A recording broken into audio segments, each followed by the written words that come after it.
What's going on, guys? This is the loyal BBN fan, and you know what time it is. It's time for all the news that's going around the Kentucky Wildcat Brass, or the Kentucky Athletic Department, I should say, this week, because there's just so much going on. You know, this week I've been doing a lot of thinking as far as what it is I should say, what it is I should do, you know, what direction I should take the program, the show today, and, you know, I think right now it's kind of two big things that's kind of going on within the Kentucky program as we speak. The first thing is the racial issue that went on at the end of the ball game with the Tennessee ball game. I mean, everyone knows how bad it was that we got beat by Tennessee. That was horrible. And then at the end of the ball game, of course, the incident that we know now as the UK had a fan that was, you know, the things that she said to another UT fan. Well, I don't know the lady. According to a lot of people, you know, they know about her. You know, she was a big story. A lot of things happened with her. I hope her health is better. But the thing that has confused me is, and I'm not a doctor, you know, I'm not a doctor, you know, no more than 99% of the people who's commenting on it. But the thing that bothers me is people trying to rationalize what the lady did. Now, this session is going to be kind of short because, you know, I like talking about sports. And I think that's what my program is about, sports, happiness, the ups and downs of what goes on inside the UK program. You know, but this is something that I think is, you know, as we kind of close this topic, this issue with this, I just think it's one of those issues that I have to give my, you know, my 30 seconds or whatever of opinion. There's no way that you can rationalize what this lady said to this guy. Those are very hurtful words. They have a lot of deep hurt from a lot of years. And if the lady said that, and you got to notice, she didn't say it just one time and turn around and walk away. She said it multiple times, time after time after time again. And for her to say that in the such manner that she did, that leads me to say one thing. This is not one incident that this lady uses this word. This is part of her everyday life. This is what she uses. And you can imagine what she does or what she says behind closed doors. And that's fine if she's going to do it behind closed doors. That's okay. She could do what she want to do in the privacy of her home or whatever. But when she takes it to a whole new level like this, at such an event as this, and over a basketball game, okay, I get it. We're all mad. We're all upset. You know, we don't want to lose to Tennessee, and the last thing we want is to lose to Tennessee and have their fans heckling at us about blowing a 17-point lead and getting beat on our home floor. I get that. I know we don't want that. That's not something that we want, you know. That's not something that we live for. But it happened. But her actions are, in my book, is completely unexcusable. Now, do we forgive her for her actions? Oh, absolutely. I need to, you know, I need forgiveness. You show me one person that says that they don't need forgiveness for anything, then I show you a liar. It's really that simple. So to make a long story short is, you know, Mitch Barnhart has came down with it that she no longer is allowed to go to any events, sporting events at UK, which I think is good because, once again, as I just said, this is not something that she just, you know, I had a relapse and, you know, I don't have any control about what I'm saying. She uses this word on a regular basis, and you can tell, you know, just by the way she used it. She used it in a very aggressive, a very angry, a very, like, I want to hurt you. And that's how she used it. So, you know, it is kind of what it is. And, you know, I think while she can be forgiven in a sense of we forgive you for what you said, I think it still is unexcusable because I think that's part of her everyday life. And I think that's a word that she uses on a regular basis. So, hey, it is what it is. It's hurtful. All UK fans don't feel the way that she does. All UK fans don't use it. Now, I know the history that Kentucky basketball has with, you know, with Rupp and all that kind of stuff. I get that, but times have changed. People not always have changed, but times have changed, and people are getting tired of this kind of this kind of action, you know. And it's just there's no place in that in our sports world today. And if you think that that's something that you're gonna have to do, words that you're gonna have to express when you get mad at some teenage kids, young adults playing basketball, and this is how you want to react, then the sports world is not for you. You should stay home and watch sports, and then you can say exactly what it is you feel. Of course, now we know what you feel. So, good job to the UK guys and for Mitch Barnhart for taking such a hard stance on it, because that's not the kind of stuff we need. There's a lot of people out there who love our Wildcats, the black kids, the white kids, the foreign kids, whatever. They love them all. And that's what this is all about. This is about coming together as a unity. I mean, sports bring people together in so many different ways that you wouldn't even believe. And this is the kind of stuff that we don't need in our program, at our university. Because now it's not, did you see that lady? Yo, Kentucky has some racist fans that want to use the N-word all the time. So, that's the big slap in the face for the whole Kentucky program, for the whole strides that they have made over the many years.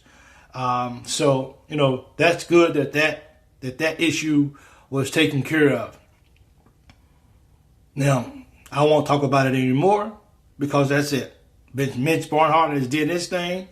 That's it. There's no need for me to discuss this anymore. Sorry that I had to go on a little 5-6 minute rant about what was going on, but I felt the need to give my input on it, and that's pretty much about it. Moving on to something else, later after the ball game, after I did my last video, right after the post game of the Tennessee game, we wasn't really made aware of what was going on the sideline. We seen it, but it seems that Ashton Hagans and Coach Cal kind of had a rut in. We don't know what's going on with it. All we know is that we got to go play Florida, and we got to close the game out. I mean, that was a horrible letdown Tuesday night with Tennessee. I have no idea what happened. The first half, we looked like we was getting ready to go to the finals. Period. Looked like we getting ready to go all the way to the final. That's what it looked like. We had just got been, Maryland just got beat. We just got put on the number 2 line. The first half, we looked like a complete Final Four team.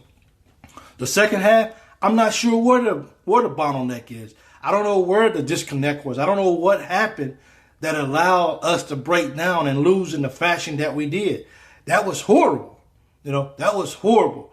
And, that was, but besides the game that we got beat by Evansville, that was a complete breakdown of what happened to our program. But as a true UK fan, we have to hold faith, and we got to believe that was just one of those complete mental breakdowns of our ball club this year. And while that hurt us, and while that was sting a lot, we can actually rebound from that. I don't think the season is over because of that. I still think that we got what it takes to still go to the Final Four. So you got to understand something. Prior to that second half, the last 15 minutes or whatever it was, prior to that, we had people all around that was praising us for what it was that we're doing. We're playing ball. Between us and Kansas, we're playing the best ball in the nation. Us two. So to take that 15 minutes and say, okay, is this really who they really are? This 15 minutes? No, that's not fair for all the work and the hard work that these guys have did over the whole course of the year. You can't take that 15 minutes of ball playing, and it was a bad 15 minutes, but you can't say that this is the identity of the team. You can't say that. And we have to believe so much that we're going to get past that. Now, still got to play Florida, at Florida. We don't know what's happened. It was also video lingering that was, with the argument between Hagans and Nick Richards, or let's just say teammates squabble or whatever you want to call it between teammates. But, give me the ball, give me the ball, give me the ball. We can sit here and we can speculate all day long on what it is we think we might know. But if you've ever played sports before, it's only the people that really know are those guys who are involved in the conversation. We can speculate all day long. I mean, it was clearly that we was able to see the words from Ashton Hagans, give me the ball. He kept saying it a lot of times. Don't really know what Nick Richards was saying because his back was turned to it. But we just have to believe, man, that our guys are going to regroup and that our guys are going to get it together. And, of course, the incident with Cal and Hagans, that happens. That happens with coaches and players. You got Cal, he's a competitor. You got Ashton Hagans, he's a competitor. And it happens like that.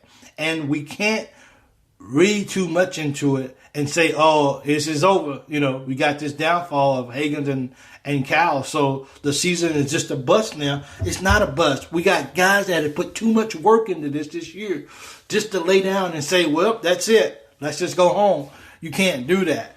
So I really believe that, we're gonna get back to where we was at. We're gonna get back to the team that was the first half of Tennessee. And, I, for one, want to see them again in the SEC tournament. I want to play them. I want to play them in Nashville at the, in our first game, which would be Friday at 1:00. So, I want to see Tennessee get ran off the court that day. I want Kentucky to show them that they're the better team, that they just had a mental breakdown of that first half. And you know what? We're good now. We get it all out in the open. We fix it. And we move on. That's what we do. Because if you think about that Tennessee game, Nick didn't play well. Quigley didn't play well. Maxey played good. The first half, everybody played well. Everybody played well in that first half. I just don't know where the breakdown was in the Western name. Ashton picked up another foul. His third foul, he went out of the game. Him and Cal had some words. It is what it is. You show me one father and son who doesn't have any issues and then make up and then they go back to, they go back doing what they do. And that's a situation where this is what happens, This is how things work. This is a family. And that's how we should view it, is that things are going to be okay. Now, what's up with Ashton Hagans' health? Everyone thinks he's in a slump. He's not looking healthy. He's not feeling well. We don't know. Those are the kind of things that we still have questions about. I, for one, want him to get healthy. If he's not well, if he needs a few days off, just like, hey, walk away from basketball for a couple of days. If that's something that you need, then hey, I really think that you should really go for it. I think that you should go for it, and I think he should take that day off or whatever it is. Does that mean he shouldn't play against Florida? Maybe. I don't have the answers to any of that. I'm not the coaching staff. I'm not the doctors. I'm not Ashton. But whatever is needed for Ashton to be his best going into March, then that's the guy. Because I tell you right now, we don't win a national championship without Ashton Hagans, period. We need him. We need his leadership. We need his defensive skills. We need him. And in order for us to make a run, we're going to need him. So we're one of the few teams around the country that usually we have a pretty solid, quiet year. We just go about our business. A lot of programs have turmoil in it. A lot of programs tend to, have a lot of riffraff. We've been blessed that we don't have to go through that year in and year out. So if we're having a little riffraff or whatever it is you want to call it right now, it's okay. That's what family is. They have riffraffs, but they get over it. That they mature. So it is what it is, people. We're going to be okay. We're going to bounce back. Ashton Hagans is going to do what he needs to do to get back to the form that we all know he's capable of doing. And then we'll look back on this and we say, that was a journey. So they should be doing a video called The Journey on Us. So go Kentucky. I know you guys are going to do it. We're going to take a little break. When we come back, we're going to get into the talk about the Florida game and how that all turned out.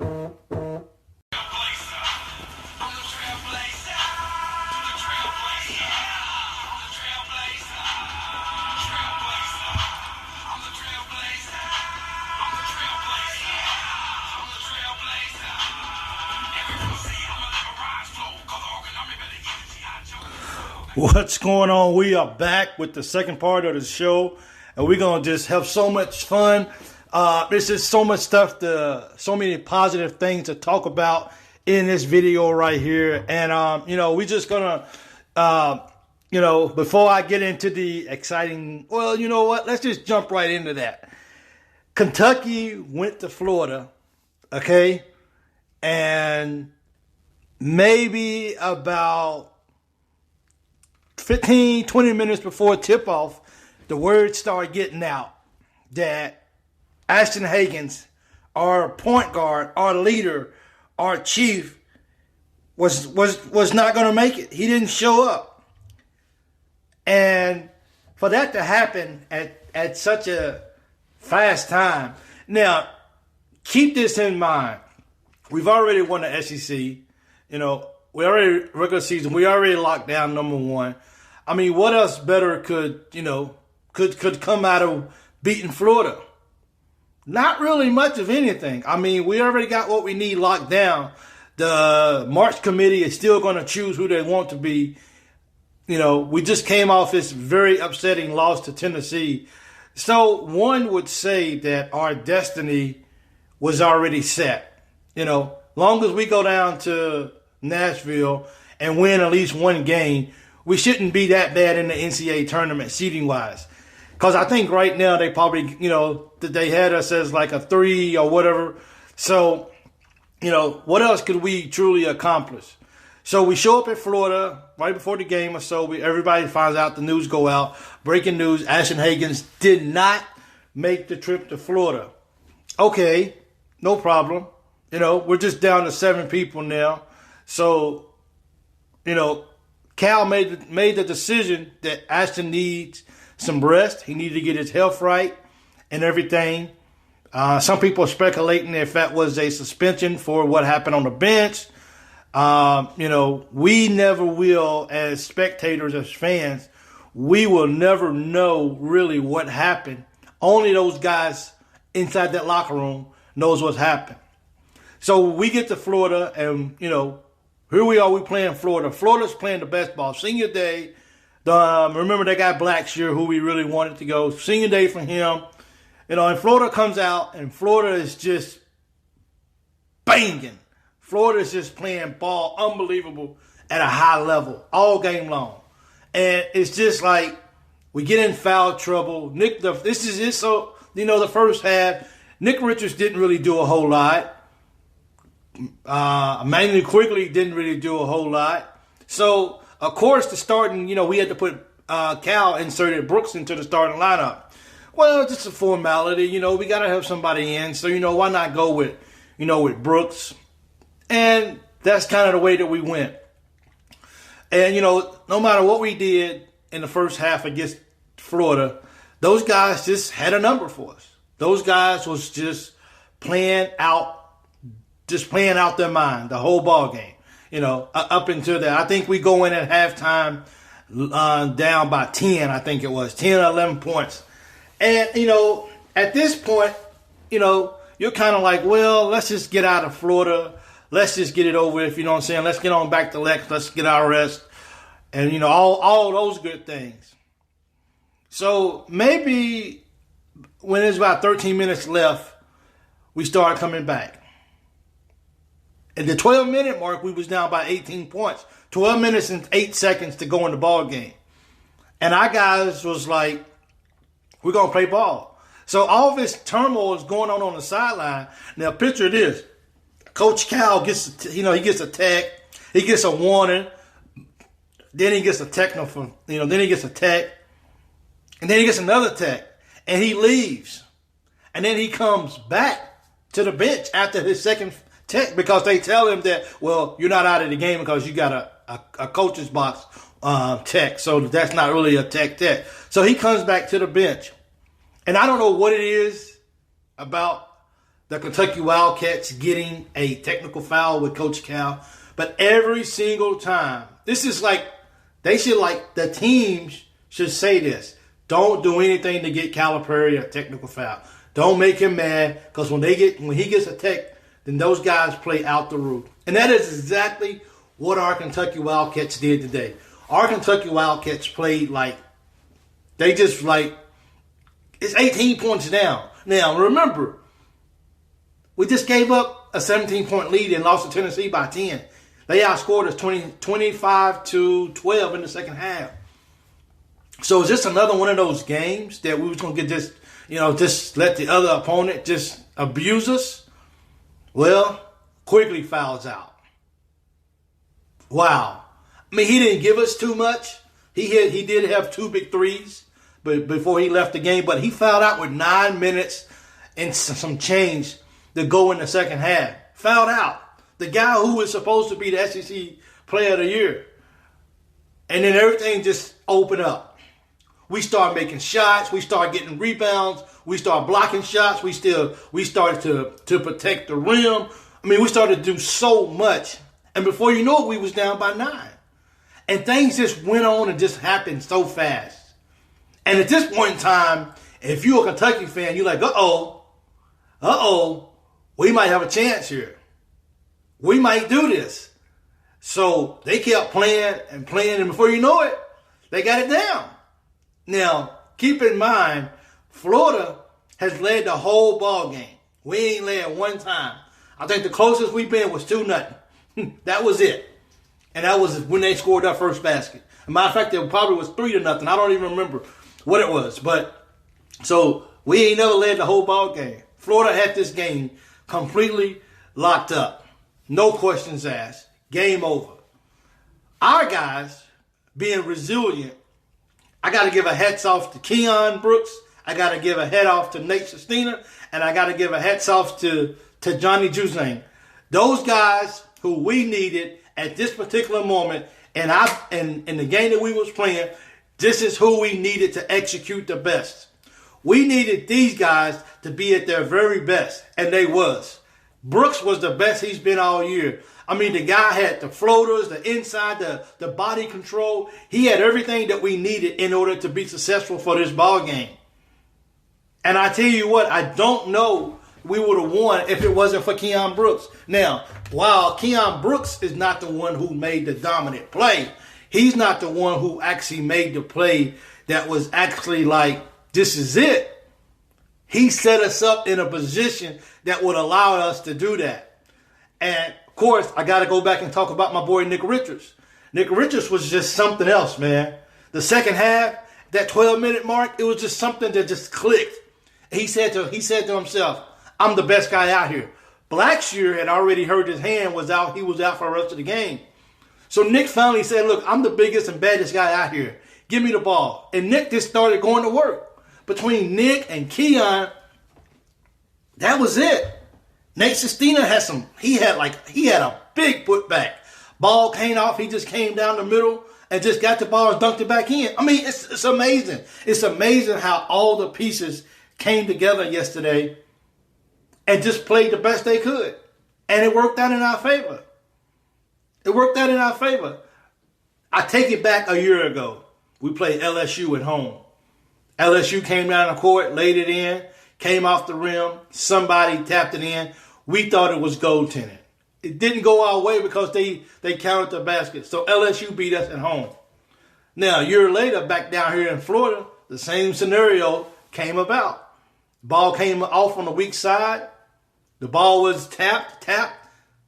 E.J. Montgomery, who we haven't really heard his name all ball game. We ain't really talked about him. Matter of fact, if you looked on the bench a lot of the times, you would have saw that he was sitting over on the bench. Yesterday, besides that one thing, I think he was the weakest link to yesterday. Because he spent a lot of time over on a bench yesterday. I mean, it's crazy how much time he spent over there. But when we needed him to come through, when we wanted... See, people forget how athletic E.J. Montgomery is. He's long. The guy can jump. He got a good vertical. And yesterday, he just was in the right place at the right time. And because of that, as a factor of that, he was able to go up and tap the ball back in. Now, it was a long review on whether that was a goaltend or not, but it wasn't. They gave Kentucky the points because rightfully so, you could see that the ball in between the rims was it. You can see clearly that You can see clearly that the ball came off the rim, and you can actually see between the ball and the rim, you can actually see the floor. So what is that really saying? That's saying that it's that the basket should be good. There's no basket interference. But then, let me tell you something. That blew the roof off of my house. Me and my daughter, we went crazy over that. And, it was just like it was in a sense of just a disbelief. Like, we just did the impossible of what we didn't think that we really, really could do. And that was to go in there and actually beat the Florida Gators. I mean, it's crazy. So, of course, it's like a few seconds left in the ball game. So we got to get the ball back to them. So what do? We get the ball back to them. They inbound it. And Florida, being Florida, they're not going to go away. Florida's a good ball club. And Florida's just not going to just lay down and just die off. So they dribbled the ball down the court. They shot it up. And by God, it almost went in. And to see that ball drop to the other side of the floor and Kentucky celebrate in victory, that had to be one of the most glorifying basketball games that I have seen in such of a long, long time. Just to be able to see that. So I catch winning to Florida. Now, that's the way that you end a long week. It's just been a long, depressing, it's been a long, depressing week in Kentucky basketball this week. And, to come down to Florida shorthanded, and basically at the end of the game, we had 6 players. We had 6 players at the end of the ball game. That was it, right? 6 players. Yeah, we had 6 players. And you just have to be excited about this ball club. And, some good news came out last night with the with the March bracket. They moved us back into a number 2 bracket, into the number 2 line, which they want to send us with Dayton as our number 1. Like, you want Dayton to be our number 1 and we the number 2? Man, sign us up every day of the week. Now, we know that's not going to happen because we know Duke is going to get the benefit of the doubt and Duke is going to get that easy, quick bracket. We already know that that's just what the committee is going to do because they like Duke. So they're going to take care of them. They're going to take care of Coach K. But I think we are more deserving at that 2 spot than Duke is. And we shouldn't be if you really want to see a good NCAA Final Four, don't put Kentucky and Kansas in the same bracket. But nonetheless, I think our main focus right now is just how good we was in that last 12 minutes to leave Florida. It was stunning to see those crowds. It was stunning just to see their face of disbelief. Like, did this happen? Like, it was so beautiful just to watch that game. And I think if that's any resemblance of what it is that we are going to go down and do in the SEC tournament and what we're going to do in March tournament, I think that's significant. I think that's very, very significant.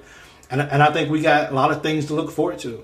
And I'm just so proud of our guys, the fault that we had. Now, just a very tad bit on Ashton Hagans. They did show some videos on Twitter, on his Twitter page about him celebrating. So it looks like everything's all good in Kentucky. When you take a situation like that, you got your point guard, your chief, your guy who ain't playing in the game.